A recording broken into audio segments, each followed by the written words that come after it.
Today we begin episode 3, simply titled Jurassic Park 3. Now Jurassic Park 3 is a film that I very distinctively remember releasing. For the younger fans that weren't there, or weren't born, this was a movie that divided fans in a way we had never seen in the Jurassic Park fandom. And that's why I'm asking the question, does Jurassic Park 3 deserve the hate? It's subjective depending on who you talk to about this film. That said, I personally have several opinions on this film. And for starts, this film was very different in contrast to most Jurassic Park films, because there were quite a few changes this one would have that weren't seen in the previous two. For starts, this film would not have Steven Spielberg as director, but rather Joe Johnston that would be at helm, who was already known for Honey, I Shrunk the Kids and Jumanji by this point in his career. And bringing him into the Jurassic Park series, there were some expectations for this film to follow up the last two. But hopefully, Jurassic Park 3 would propel the series and give us Jurassic Park 4, ushering in the Jurassic Park series into the millennium. Aside from that, this would be the first Jurassic Park film that did not have a novel written on it, which is, hey, good call in my opinion. I never understood why Michael Crichton was so pushed into writing Lost World Jurassic Park, when several ideas were scrapped. Plus, Crichton never really had interest in writing a sequel. The likelihood of him writing a third book was next to impossible. Alan! The soundtrack of this film would also mark the departure of John Williams for the first time in the franchise history. However, though, the soundtrack would take inspiration from Williams in his classic work.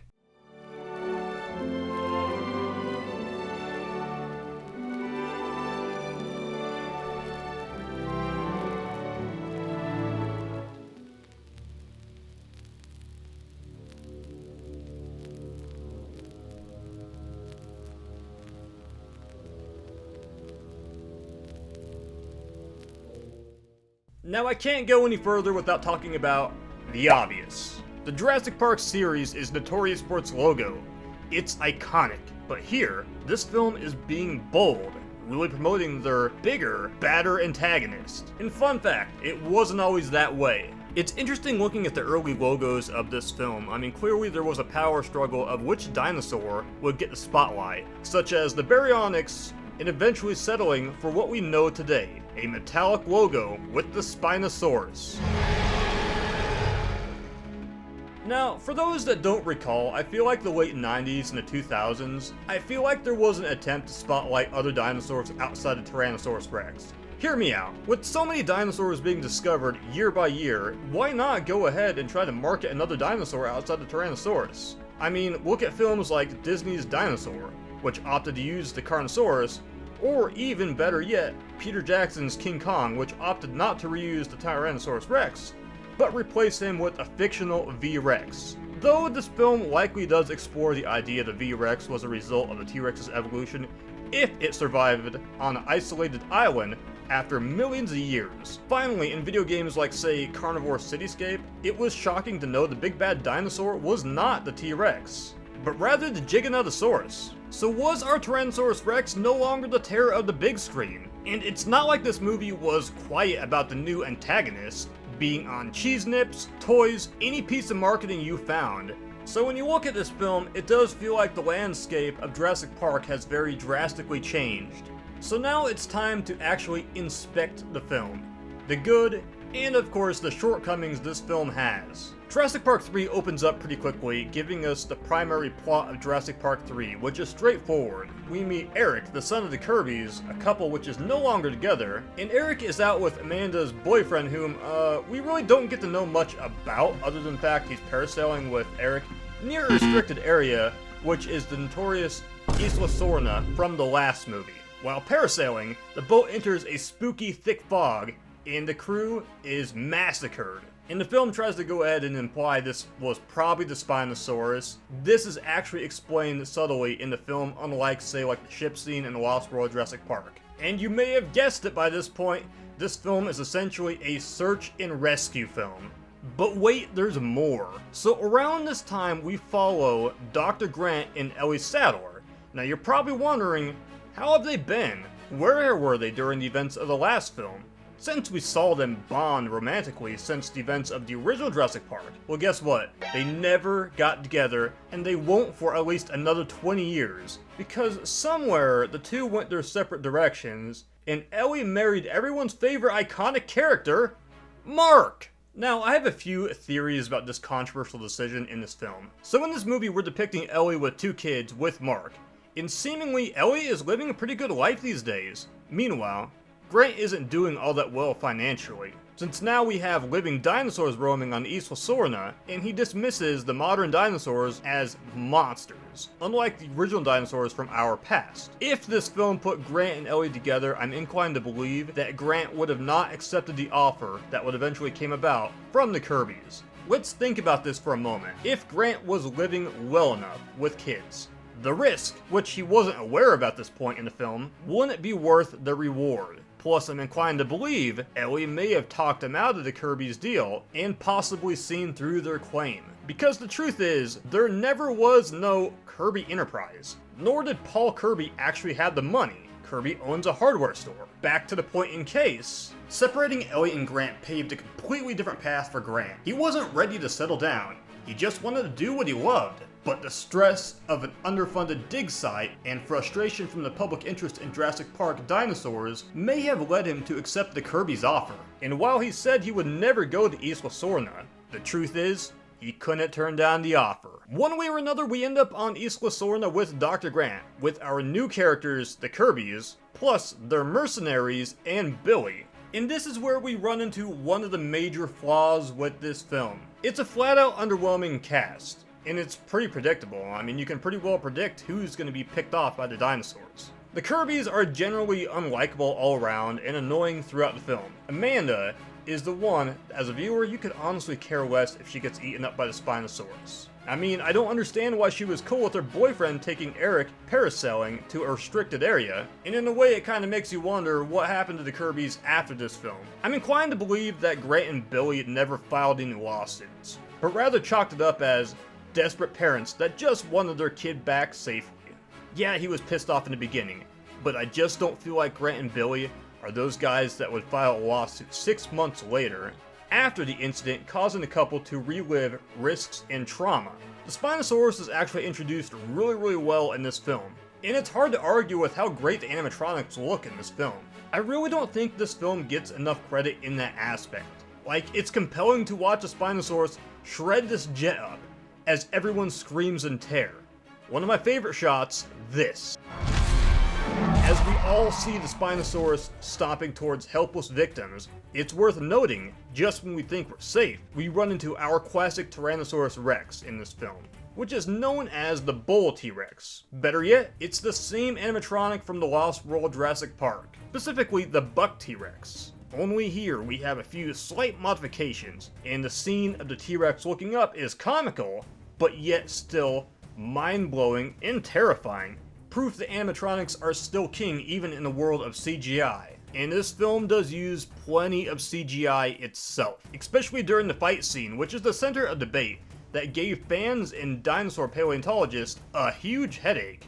One crowd is angry because the king of the dinosaurs is murdered off like nothing, the other side angry because there's no way the Spinosaurus and its jaws could snap the T-Rex's neck so easily. But if you're watching this film for scientific accuracy, I'm sorry, but this isn't the film for you. This is all entertainment value.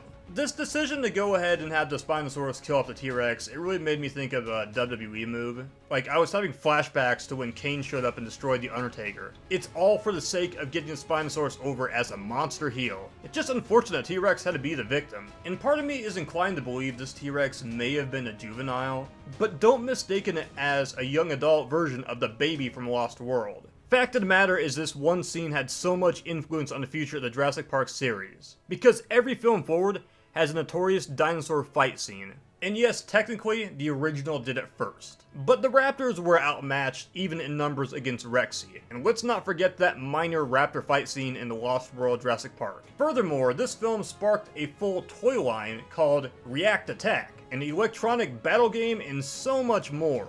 Aside from the Spinosaurus though, I want to go ahead and talk and reflect on some negativity this film has though. Really from here on out, the plot is a search and rescue. The film feels like a DLC add-on pack, and is completely linear in contrast to the last two films. However, one area this film excels at over The Lost World is the raptors. Now don't get me wrong, I loved the raptor scene in the Lost World Jurassic Park. But if I can be honest, really that scene is kind of thrown in there as a thrill ride and does nothing much more. I mean, the raptors aren't explored any further. In the original, they were crucial for their intelligence. And in this film, it's offered that the velociraptors have intellectual levels beyond primates. They were smarter than dolphins or whales. They were smarter than primates. This is where we explore the raptors hunting in packs, far beyond what the Lost World Jurassic Park dealt us. Finally, as a viewer, we have a moment to identify the distinctive pack leader. The relationship between the raptors in the pack, their roles between males and female, and I don't think Jurassic Park 3 gets enough credit in this aspect. Maybe in areas at best, this film is murky in contrast to other Jurassic Park films. But watching the raptors communicate, set traps, really shows how terrifying the intellectual levels are of the velociraptors. Watching the raptors use Udesky as bait, because they know the humans will have sympathy for an injured human, and when they realize they're not falling for it, it's simple. Snap his neck, leave his body behind, not to eat, but to get a point across. Sending a message. Better yet, these raptors aren't pursuing the human for food, but they know they have something. But only one man at the moment knows what he has. The others are all in danger because of it. This is where the silver lining of Jurassic Park 3 is. The raptors. Not the fight scene, not the Spinosaurus, but the terror the velociraptors are as a species. And more than often, I feel like this can be a tad overlooked because it's kind of a subplot, which begins when Billy goes behind Grant's back to steal a few eggs, leaving his behavior and motive up to the audience to decide, can we trust this individual, or does he have an ulterior motive at hand? And it isn't until after our second encounter with the Spinosaurus Dr. Grant becomes aware and delivers one of the most memorable lines in this film. With the best intentions, some of the worst things imaginable have been done with the best intentions. I tend to think of this line a lot because A, it reflects on a premises the Jurassic Park series touches on in the first place. B, unfortunately, this line proves to be true in reality. Really, in this film, despite Billy's mistake, and even the Kirby's wrongfully lying to Grant, there's no human main antagonist. We have desperate parents, an individual that's made a crucial mistake. Grant and Billy have a fallout, but this leads to yet another silver lining, the Pteranodon attack scene. Pteranodons are one of the most notable prehistoric predators that really haven't had the spotlight up until this point. Despite being featured in several Jurassic Park toy lines, featured in several video games, it was the third film that did them justice. And this just isn't a simple thrill ride attack scene like the raptors in the Lost World, but it's part of a crucial redemption angle in this film. Once we finally reunite Eric with his parents, the goal of this movie is to get to the next phase, regroup, get to shore, attempt to attract help. However, along the way, our cast is chased into a Pteranodon enclosure, not realizing they're safe from the Spinosaurus, but the Pteranodons are waiting for them. This scene actively elevates the Pteranodons beyond just creatures in the background for marketing in the film. At no point is really anyone safe, but is thinking on the fly quickly to avoid being eaten alive by the Pteranodons. But what really gets me about Billy's redemption arc is he's willing to sacrifice himself after knowing that he did the wrong thing. He'll sacrifice himself to save Eric, but whether he comes back alive or not, it doesn't matter to him. So it's impossible to paint him as a bad guy in this film because really he believed he was doing the right thing by selling the eggs to fund him and Grant's dig site. Dr. Grant understands the risk that Billy is creating by endangering everyone, and that wherever the eggs are sold to, nothing good will come of it. When I look at Jurassic Park 3, I don't believe it's a downright terrible film. It's just pretty simple and straightforward, that's all. I stand by the idea of comparing it to a DLC add-on. You don't need this film to further understand the lore of Jurassic Park, nor is there anything really key in this film that calls for us to know more in a Jurassic Park 4. It's pretty predictable in a sense, and it's obvious that none of the Kirbys are gonna die. Amanda just kind of shrugs off Ben's death. I'm sorry about Ben. It's not Ben. And the whole film keeps nudging towards the idea, hey, Amanda's single. Maybe Paul and Amanda can get back together. Just took Ben dying and the Kirbys having a near-death experience and saving their son to reunite as a couple. Like, no one cares that Ben died. And the rest of the film, you have Dr. Grant, who is protected by plot armor, and of course, Billy is along with that. Udensky and the mercenaries are just part of the body count. And poor Cooper. Being a professional, Whatever that means didn't matter in this case. Cooper's a professional, he can handle himself! But I digress.